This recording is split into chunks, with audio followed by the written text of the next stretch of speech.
한민족 교회의 실천적 회개 기도 운동 탑 무브먼트 14째 날 말씀 묵상과 기도 제목을 인도하는 이종환 목사입니다. 오늘 우리에게 주시는 하나님의 말씀은 여호수아 4장 19절부터 24절까지의 말씀입니다. 제가 봉독하겠습니다. 첫째 달 10일에 백성이 요단에서 올라와 여리고 동쪽 경계 길갈에 진침해 여호수아가 요단에서 가져온 그 12돌을 길갈에 세우고 이스라엘 자손들에게 말하여 이르되 후일에 너희의 자손들이 그들의 아버지에게 묻기를 이 돌들은 무슨 뜻이니까 하거든 너희는 너희의 자손들에게 알게 하여 이르기를 이스라엘이 마른 땅을 밟고 이 요단을 건넜음이라. 너희의 하나님 여호와께서 요단 물을 너희 앞에서 마르게 하사 너희를 건너게 하신 것이 너희 하나님 여호와께서 우리 앞에 홍해를 말리시고 우리를 건너게 하심과 같았나니 이는 땅의 모든 백성에게 여호와의 손이 강하신 것을 알게 하며 너희가 너희 하나님 여호와를 항상 경외하게 하려 하심이라 하라. 이스라엘 백성들이 요단강을 건넌 것은 첫째 달 10일이었습니다. 개역 한글판 성경은 정월이라고 말하고 있고요. 히브리 성서는 아비벌 이렇게 표현을 하죠.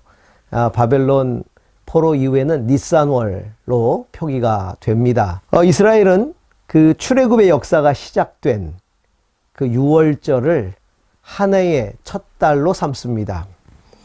출애굽하기 전 첫 6월절을 지킨 후 40년이 지나서 이스라엘 백성들은 가나안 땅에 들어가게 됩니다. 복음적 평화통일은 바로 민족의 가나안과도 같은 것이죠. 한민족의 분단은 올해로 76년을 맞이합니다. 아직도 우리의 환경에는 변화되는 것이 없어 보입니다. 하지만 믿음의 눈을 열어서 보면 이 76년이라는 이 시간은 바로 주님께서 다시 오실 길을 준비하기 위해서 우리 한민족을 왕 같은 제사장으로 세워가신 그 시간들이라고 볼 수 있습니다. 세계사에서 유래를 찾기 어려운 우리 민족의 영적 부흥과 교회의 성장 그리고 선교적인 역할들이 증거해 주고 있습니다. 오늘 본문에는 마른 땅처럼 건넜던 요단강에서 가져온 12돌을 취하여서 길갈에 세우는 말씀이 나옵니다. 가나안 정복의 장애물, 비전을 가로막는 장벽이라고 이야기할 수 있는 그 요단강을 하나님의 은혜로 건너게 됨을 기념하고 그리고 힘있게 가나안을 향해 믿음으로 진군하도록 하기 위함이죠. 이 일이 너무나 중요하기 때문에 반복해서 이야기하고 있는 겁니다. 길갈의 의미는 저희가 5장에서 다시 다루게 됩니다. 자, 복음적 평화 통일이라는 이 민족의 가나안의 비전을 가로막아 왔던 지난 76년의 장벽을 이제 뛰어넘어서 민족 가운데 함께 하신 그 하나님의 역사의 기념비를 다시 세우고 그리고 우리의 통일의 원년을 향해 힘차게 우리는 진군해 가야 합니다. 자, 오늘의 말씀을 붙들고 우리가 기도하기를 원합니다. 이스라엘 백성들이 40년 만에 광야 생활을 마무리하고 약속의 땅으로 들어갔던 것처럼 한민족도 광야와 같은 이 분단의 시대를 마무리하고 민족의 가나안인 복음적 평화통일의 시대를 맞이하게 하옵소서. 우리 함께 같이 기도하겠습니다.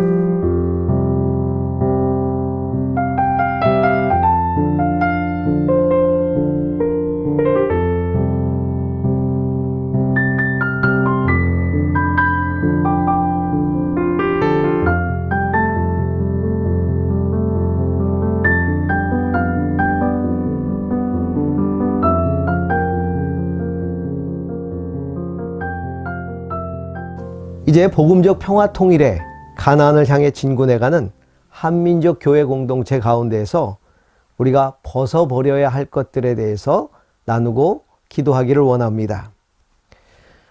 우리가 오늘 묵상하고 기도하는 주제는 교회의 공적인 책임과 헌신을 가로막는 교회 중심주의를 벗어나게 하소서라는 주제입니다. 지난 수십 년간 한민족교회는 놀라운 부흥과 성장을 해왔습니다. 참 감사하고 은혜로운 일이죠. 하지만 그 과정 가운데 하나님 나라를 사모하고 이루어가는 하나님 나라 운동보다 개교의 성장과 부흥에 더 많은 관심을 가지고 몰두해 왔습니다. 그러다 보니 자연히 교회 중심주의를 낳게 되었죠. 빛과 소금이 되어서 세상을 향한 공적 책임을 다해야 할 그 신앙이 교회 안에 머물러서 어떤 개인적인 복을 추구하는 것으로 나타났는데 그것은 옳지 않습니다. 이런 교회 중심주의적인 모습들, 이것이 오늘날 팬데믹 시대에 이기적인 행동들로 드러나면서 교회에 대한 부정적인 그런 인식들을 심어주고 또 하나님의 영광을 가리고 있습니다.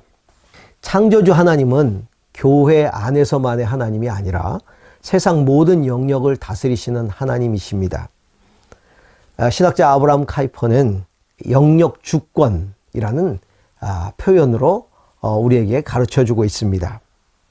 이 한민족 교회는 교회 안에 머무르는 교회 중심주의적인 신앙을 벗어버려야 합니다. 그리고 사회의 공적 책임을 다하고 기여하는 신앙의 공공성을 확보해야 합니다. 기독교 신앙은 교회 안에서만이 아니라 세상 한복판에서 하나님의 다스림을 나타내는 실천적인 신앙이 되어야만 합니다. 일부 지도자들의 옳지 않은 행동들과 신앙의 공적 책임에 대한 무관심으로 말미암아 교회 안에 다음 세대들이 교회를 떠나고 있습니다. 더구나 교회 밖에 다음 세대들은 교회에 대해서 무관심할 뿐만 아니라 절망하고 있습니다. 이 현실을 교회는 직시해야 합니다.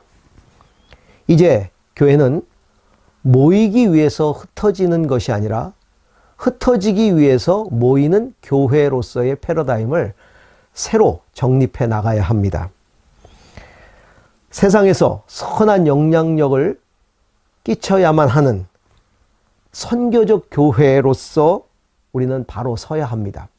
우리가 정말 주님의 증인이 되고 또 지상명령을 수행하는 그런 선교적 교회라면 선한 영향력을 미쳐야 한다는 것은 우리의 필수적인 사명이고 교회의 본질인 것입니다. 자, 이제 신앙의 공공성을 확보하기 위해서 어떤 일들을 실천해 가야 할까요? 우리가 섬기는 교회는 공공의 이익을 위해서 정말 어느 정도의 재정을 사용하고 있는지, 요즘 같은 팬데믹 시대에 적극적으로 방역에 솔선수범하고 그리고 기여하고 있는지, 또한 어려움을 겪고 있는 취약계층들을 얼마나 배려하고 있는지 우리는 돌아보아야 할 것입니다. 또한 하나님께서 만드신 이 세상, 이 자연을 보호하고 또 환경을 지켜나가기 위한 실천들을 어떻게 구체적으로 장려하고 있는지도 우리는 살펴보아야 할 것입니다. 내용들을 가지고 적용하는 기도를 하나님 앞에 좀 드리도록 하겠습니다.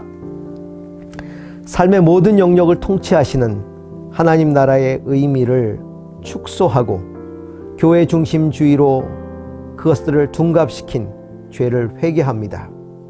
이제는 하나님께서 위임하신 이 자연을 보존할 책임과 정의롭고 공정한 사회를 만들 책임과 가난하고 약한 사람들을 보호해야 할 책임을 제대로 감당해 나가는 한민족 교회가 되게 하여 주옵소서.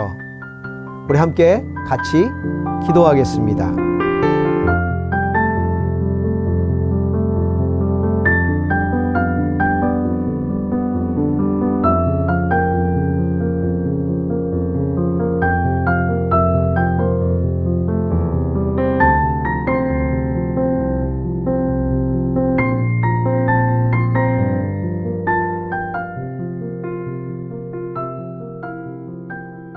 하나님 아버지, 복음적 평화 통일의 가나안을 향해 요단을 넘어 이제 진군해 갑니다.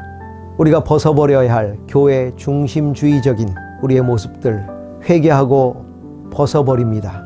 사회를 향한 교회의 역할, 잘 감당하게 하여 주시고 이 세상의 빛과 소금이 되며 선교적인 그런 교회로서의 사명을 감당해 나가게 하여 주옵소서. 예수님 이름으로 기도합니다. 아멘. 지난 2주간 우리가 탑 무브먼트를 진행해 왔습니다. 성도 개인과 우리 교회가 벗어버려야 할 것들에 대해서 함께 묵상하고 기도해 왔는데요. 이제 한 주 남았습니다. 우리 모든 성도님들 함께 힘을 내시고 더 뜨겁게 기도함으로써 우리가 벗어야 할 것들을 벗어버리고 힘차게 가나안을 향해 진군함으로써 복음적 평화 통일을 앞당기는 기도회가 될 수 있기를 소망합니다. 사랑하고 축복합니다. 화이팅!